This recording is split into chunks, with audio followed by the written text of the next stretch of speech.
السميع العليم من الشيطان اللعين الرجيم. سبحان اللہ. بسم الله الرحمن الرحيم. الحمد لله رب العالمين بارئ الخلائق أجمعين، ثم الصلاة والسلام والتحية والإكرام على اللفظ المؤيد والرسول المسدد المصطفى الأمجد والمحمود الأحمد حبيب إله العالمين أبي القاسم محمد اللهم صل على محمد وعلى أهل بيته الطيبين الطاهرين المعصومين، ورحمة الله على شيعتهم ومواليهم، ولعنة الدائمة على أعدائهم ملعونين من يوم عداوتهم إلى أبد الآبدين. أما بعد فقد قال رسول الله صلى الله عليه وآله وسلم: إن ابنتي فاطمة ملأ الله قلبها وجوارها إيمانا صلوات. اللهم صل على محمد وآل محمد. ایام فاطمیہ، ایام شہادت صدیقہ طاہرہ زہرائے مرضیہ ہیں. شخصیت زہرا کے بارے میں بات کرنا اور کچھ کہنا خود ایک مشکل کام ہے. کون ہے سیدہ زہرا؟ وہ ہستی کہ جن کے بارے میں جہان اسلام کی اولین شخصیت یعنی پیغمبر گرامی اسلام صلی اللہ علیہ وآلہ وسلم ارشاد فرماتے ہیں کہ اگر اس دنیا میں کوئی ہستی مجھے عزیز ہے تو وہ فاطمہ ہے. سبحان اللہ. کون ہے زہرا؟ وہ ہستی کہ جو آیہ تطہیر میں ائمہ طاہرین کے ساتھ شریک ہیں، وہ ہستی کہ جو سورہ قدر کا باطن ہے. اگر ائمہ طاہرین کو شجرہ طیبہ کہا جائے تو اس شجرہ طیبہ کی اساس اور بنیاد ہیں فاطمہ. آیہ تطہیر میں حقیقت تطہیر ہے زہرا، اور آیہ نور میں حقیقت ہے نور ہے فاطمہ. اگر داستان قصہ کو لایا جائے تو اس حدیث قصہ کا محور ہے فاطمہ. تو اس عظیم ہستی کے بارے میں بات کرنا یقیناً مشکل ہے، مگر ان آیات اور روایات سے بات کی جائے کہ جن کا مصداق جناب زہرا سلام اللہ علیہ ہے. عزیزان محترم، آج آپ کے سامنے میں جناب زہرا سلام اللہ علیہ کی زندگی کے ایک خاص پہلو پر بات کرنا چاہوں گا، اور وہ ہے انتخاب زہرا، کہ جناب سیدہ کا انتخاب کیسا تھا. عزیزان، انسان کو اپنی دنیا میں بہت سی چیزوں کا انتخاب کرنا پڑتا ہے. مثلا پڑھنے کے لیے اسکول، کالج اور یونیورسٹی کا انتخاب، گھر بنانے کے لیے محلے اور زمین کا انتخاب، گاڑی کا انتخاب، دوست کا انتخاب، اور یہاں تک کہ دین کا انتخاب. اور قرآن مجید کہتا ہے کہ بعض لوگ ایسے ہیں کہ جن کے انتخاب کا معیار صرف اور صرف دنیا ہوتی ہے، یعنی وہ جب بھی انتخاب کرتے ہیں دنیاوی فائدے کو مد نظر رکھتے ہیں. لیکن بعض لوگ اس کے برعکس بھی ہوتے ہیں اور ان کے انتخاب کا معیار صرف اللہ ہوتا ہے، یعنی وہ آگاہی اور معرفت کے ساتھ انتخاب کرتے ہیں. اگر میں کچھ وضاحت کے ساتھ یوں کہوں کہ لوگ انتخاب تو کرتے ہیں لیکن اپنے انتخاب میں غلطی کر بیٹھتے ہیں، اور حتیٰ پروردگار کے انتخاب میں غلطی کر بیٹھتے ہیں، اور خدائے وحدہ لا شریک کی بجائے بتوں کو جھکنے لگتے ہیں. اس موضوع میں آپ کے سامنے ایک مختصر سی حدیث عرض کرتا چلوں. خداوند عالم حدیث قدسی میں فرماتا ہے: یا موسیٰ ستۃ اشیاء وضعها فی ستۃ مواضع، کہ میں نے 6 چیزوں کو 6 چیزوں میں رکھ دیا ہے. اگر آپ کو یہ 6 چیزیں چاہیے تو یہ 6 کام کرنے پڑیں گے. انشاءاللہ اپنے وقت میں ختم کرنے کی کوشش کروں گا. یہ 6 چیزیں آپ توجہ سے سماعت فرمائیں گے کہ 6 چیزیں 6 چیزوں میں رکھی ہیں، اور اگر آپ کو یہ 6 چیزیں چاہیے تو یہ 6 کام کرنے پڑیں گے. پہلی چیز، خدا فرماتا ہے یا موسیٰ، میں نے آرام اور سکون کو جنت میں رکھ دیا ہے، اور لوگ غلطی کرتے ہیں اور اسے دنیا میں تلاش کرتے ہیں۔ یا موسیٰ انی وضعت الراحۃ فی الجنت والناس یطلبونہا فی الدنیا۔ لوگ غلطی کرتے ہیں، دنیا میں آرام تلاش کرتے ہیں۔ آپ کو کوئی ایسا شخص نہیں ملے گا جو اس دنیا میں آرام اور سکون کے ساتھ ہو۔ ہر شخص کو کوئی نہ کوئی پریشانی اور کوئی نہ کوئی مصیبت میں ضرور مبتلا ہوگا۔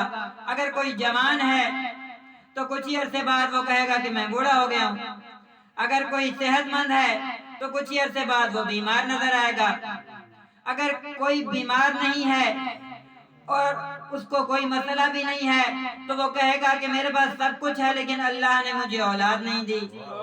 اور اگر کسی کے پاس سب کچھ ہے اور اولاد بھی ہے تو اس کی اولاد میں کوئی ایسا عیب ہوگا کہ جو قابل علاج نہیں ہوگا۔ اگر اس دنیا میں آپ کو کوئی ایسا شخص نظر نہیں آئے گا کہ جو آرام اور سکون کی زندگی بسر کر رہا ہو، کیوں؟ کیونکہ خدا نے خود فرما دیا ہے کہ یہ دنیا دار البلا ہے اور دار الامتحان ہے۔ اس لیے تو فرمایا موسیٰ میں نے آرام اور سکون کو جنت میں رکھ دیا ہے۔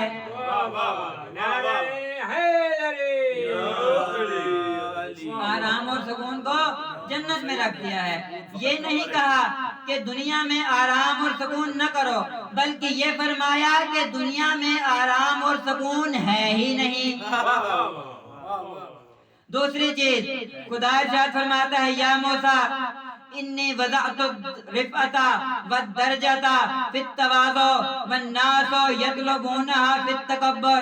اے موسیٰ میں نے درجات کی بلندی کو تو تواضع میں رکھ دیا ہے، اور لوگ غلطی کرتے ہیں اسے تکبر میں ڈھونڈتے ہیں۔ لوگ غلطی کرتے ہیں اسے تکبر میں ڈھونڈتے ہیں۔ آپ دیکھ لیں خداوند تبارک و تعالیٰ نے متکبرین جہان کے ساتھ کیا حشر کیا ہے۔ خود قرآن میں فرعون کی مثال لے لیں کہ کس عبرت ناک انداز میں خدا نے اسے موت دی ہے۔ کیوں؟ کیونکہ خود خدا نے ارشاد فرمایا کہ متکبرین کا میں دشمن ہوں۔ بہرحال خدا نے کیا ارشاد فرمایا کہ تواضع اور درجہ کہاں پہ رکھا ہوا ہے؟ میں نے تواضع اور انکساری میں۔ اسی چیز میں ہمیں ائمہ طاہرین کی زندگی میں مثال ملتی ہے، بلکہ خود جناب سیدہ سلام اللہ علیہ کی زندگی کو دیکھ لیں، اور وہ روایت تو آپ کے سامنے مشہور ہے نا کہ جناب سیدہ نے اپنا دلہن والا لباس اللہ کی راہ میں نفاق کر دیا تھا۔ اور بعض لوگ تو جناب سیدہ کی سادہ زیستی اور سادہ زندگی پر خاص طور پر توجہ دیا کرتے تھے۔ جناب سلیمان فارسی کہ جو خود ایک زاہد تھے، ایک مرتبہ پیغمبر گرامی اسلام کی خدمت میں حاضر ہوئے، کہا یا رسول اللہ جناب زہرا سلام اللہ علیہا کی مدد کیجئے کہ وہ بہت مشکل میں زندگی گزار رہی ہیں، سارے گھر کا کام بھی خود کرتی ہیں، بچوں کو بھی خود سنبھالتی ہیں، اور پھر چکی چلا کر آٹا بھی خود نکالتی ہیں، اور اس کے ساتھ اتنا سادہ رہن سہن۔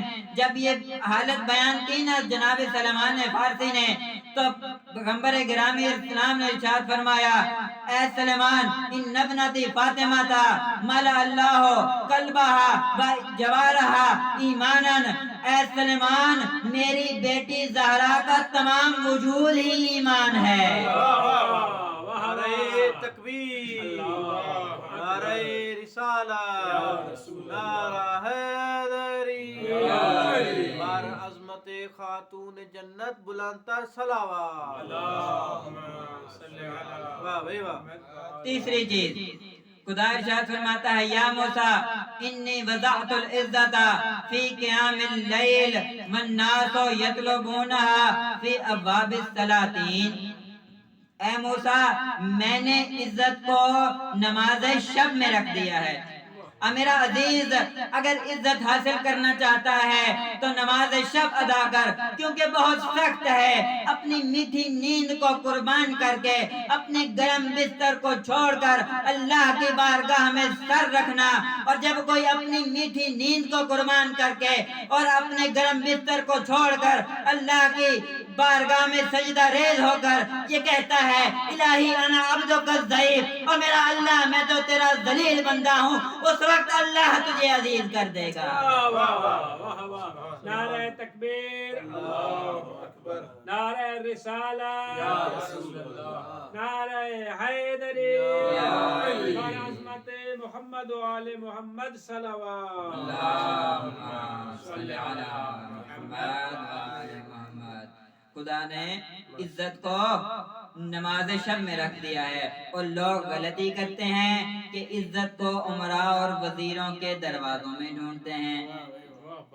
چوتھی چیز، خدا ارشاد فرماتا ہے یا موسیٰ انی وضعت الغنا فی القناع والناس یطلبونها فی کثرت العروض۔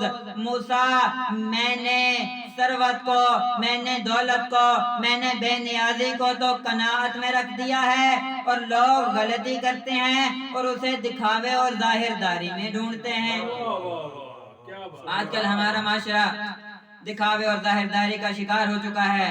فلاں کے گھر میں کوئی فلاں چیز موجود ہے، میرے گھر میں نہیں ہے، فلاں نے اپنی بیٹی کی شادی اتنی دھوم دھام سے کی ہے، میں اس طرح نہ کروں، اور اس دکھاوے اور ظاہر داری میں وہ اپنی زندگی کو اپنے اوپر مشکل کر لیتے ہیں۔ اب میرا عزیز، اسی چیز میں ہمیں جناب سیدہ کی زندگی میں درس ملتا ہے۔ کون ہے جناب زہرا؟ وہ جوان بیٹی کہ جس کا باپ اس وقت کی حکومت کا سربراہ ہے، وہ ہستی کہ جس کا بابا سید الرسل ہے، وہ ہستی کہ جس کا بابا اگر وضو کرے تو وضو کا پانی تبرک کے طور پر لیا جائے۔ اس کا گھر کیسا ہے؟ اتنا سادہ گھر، اور اس کا شوہر کوئی مالی لحاظ سے اتنا مالدار شوہر نہیں تھا۔ بسا اوقات بی بی طاہرہ کے بچوں کا لباس بھی مشترک ہوتا تھا۔ اتنے سادے گھر کے باوجود بھی آپ دیکھیں گے کہ اس گھر میں جناب امام حسین علیہ السلام جیسی ہستی پروان چڑھی ہے، جناب زینب کبریٰ جیسی شخصیت پروان چڑھی ہے۔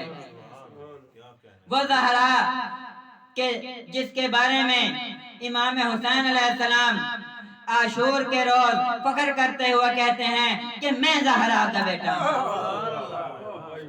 امام سجاد علیہ السلام دربار شام میں فخر کر کے کہتے ہیں کہ منا سیدۃ النساء، ہم سے ہیں جناب سیدۃ النساء۔ اتنی عظیم ہستی۔ پانچویں چیز، خداوند عالم ارشاد فرماتا ہے یا موسیٰ انی وضعت العلم فی الجوع والجہد والناس یطلبونہ فی الشبع، کہ موسیٰ میں نے علم کو جد و جہد یعنی کوشش اور علم کی بھوک میں رکھ دیا ہے، اور لوگ غلطی کرتے ہیں اسے بھرے ہوئے پیٹ میں تلاش کرتے ہیں۔ اس کی زیادہ وضاحت کرنے کی ضرورت نہیں ہے۔ محمد صلوات۔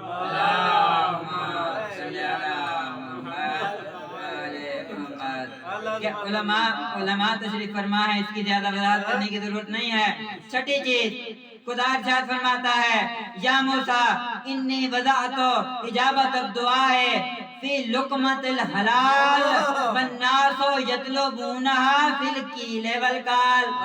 اے موسیٰ میں نے دعا کی قبولیت کو تو لقمہ حلال میں رکھ دیا ہے، اور لوگ غلطی کرتے ہیں اسے گریہ و زاری میں تلاش کرتے ہیں۔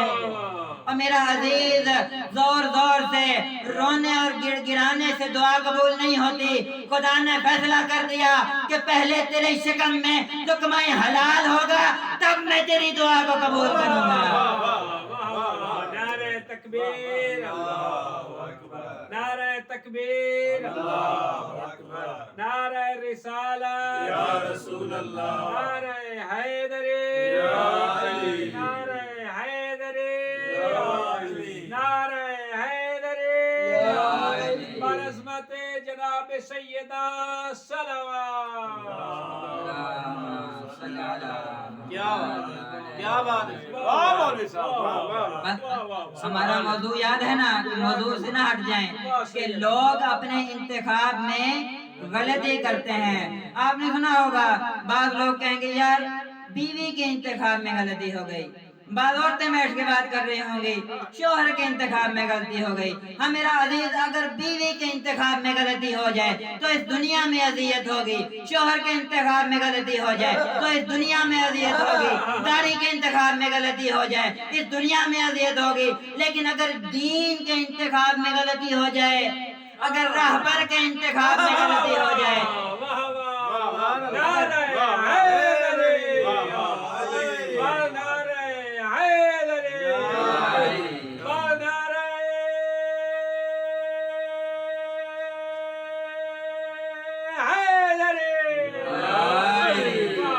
غلطی ہوگی لیکن اگر رہبر کے انتخاب میں غلطی ہو جائے, اگر امام کے انتخاب میں غلطی ہو جائے تو اس کا نقصان بہت زیادہ ہے. ایک مشہور جملہ جناب سیدۃ النساء جب لوگ سقیفہ کے بعد مسجد نبوی میں اکٹھے ہوئے نا تو جناب سیدہ نے جا کر ایک مشہور جملہ فرمایا. فرماتی ہیں لوگوں کیا وہ شخص راہبری کے قابل ہے کہ جو اللہ کی طرف سے ہدایت یافتہ ہو, یا اس شخص کی اتباع کرنی چاہیے کہ جو خود ہدایت کا محتاج ہو, جو خود ہدایت کا محتاج ہو. جناب سیدۃ النساء العالمین نے انتخاب کیا ہے امیر المؤمنین کا. جناب سیدۃ النساء نے صرف شوہر کے طور پہ نہیں بلکہ امام کے طور پہ, بلکہ رہنما کے طور پہ انتخاب کیا ہے امیر المؤمنین کا. کون ہے علی؟ وہ علی کہ جو غار حرا میں پیغمبر گرامی اسلام کے ساتھ موجود ہوتے تھے اور خود فرماتے ہیں کہ میں غار حرا کے باہر موجود تھا کہ میں نے خود اپنے کانوں سے وحی کی آواز کو سنا ہے. اس ہستی کا انتخاب کیا ہے جناب زہرا سلام اللہ علیہا. بس عزادارو جب انتخاب کر لیا نا جناب سیدہ نے امام کے طور پہ امیر المؤمنین کا, تو پھر اپنے پورے وجود سے اس امام کی مدافعہ امامت بن گئی ہیں زہرا. بس عزاداروں میں آپ سے سوال کرتا ہوں کہ جس عورت کا, جس مستور کا بچہ شکم میں شہید ہو جائے, جس مستور کی پسلیاں ٹوٹ جائیں, وہ مستور اس حالت میں کسی مرد کی کیا مدد کر سکتی ہے؟ اور معذادارو لیکن جب دیکھا نا کہ لوگ علی کے گلے میں رسیاں ڈال کر لے جا رہے ہیں تو زہرا نے علی کے کمر بند میں ہاتھ ڈالا ہے. جب ہاتھ ڈالا ہے نا تو لوگوں نے اس ہاتھ کو چھڑانے کی کوشش کی ہے. لوگوں ہاتھ کیسے چھڑایا جاتا ہے؟ ایک ظالم نے اشارہ کیا, ایک ظالم نے, ایک کمینے نے تازیانہ نکالا, تازیانہ چلنے لگا, زہرا کے ہاتھ کی ہڈیاں ٹوٹنے لگی, اور ٹوٹا ہوا ہاتھ لے کر اور بی بی بابے کی قبر پہ آ گئی ہے. آ کر کہتی ہے بابا بابا دیکھ تیری زہرا اجڑ گئی ہے, اور بابا میری پسلیاں ٹوٹ گئی ہیں, اور بابا میرا جو گھر اجڑ گیا ہے, اور بابا میرا محسن مارا گیا ہے. اجرکم علی اللہ. بابے کی قبر کی مٹی کو اٹھا کر منہ کے قریب لے آئی ہیں اور آ کر عجیب بین کرتی ہیں. بین کر کے کہتے ہیں بابا بابا قبر کو حکم دے پھٹ جائے, اور زہرا زندہ تیرے پاس آنا چاہتی ہے.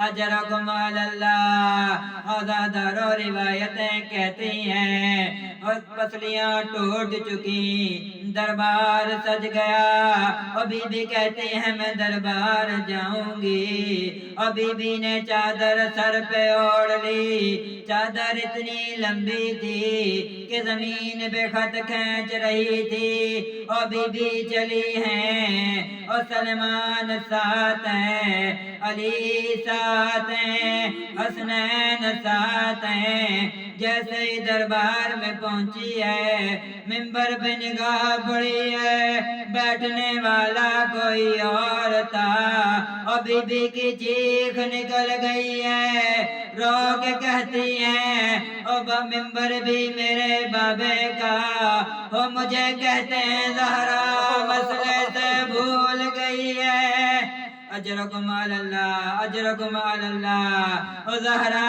مسئلے سے بھول گئی ہے اور سادات غیر سادات اور میں کہتا ہوں یہاں نہ بیٹھو آؤ بقیہ میں چلتے ہیں اس کی قبر پر جو آج بھی غربت کا نشان دے رہی ہے ہاتھ جوڑ کر عرض کرتے ہیں اور بی بی تو کچھ دیر کے لیے دربار میں گئی تھی چادر بھی تیرے سر پہ تھی علی بھی تیرے ساتھ تھے کچھ دیر دربار میں کھڑی رہی برداشت نہ کر سکی اور میں قربان تیری بیٹی زینب پر اور دشمن کا دربار تھا ہاتھ پسے پشت بنے ہوئے تھے سامنے بھائی کا قاتل بیٹھا تھا الا لعنت اللہ علی القوم الظالمین وسيعلم الذين ظلموا أي منقلب ينقلبون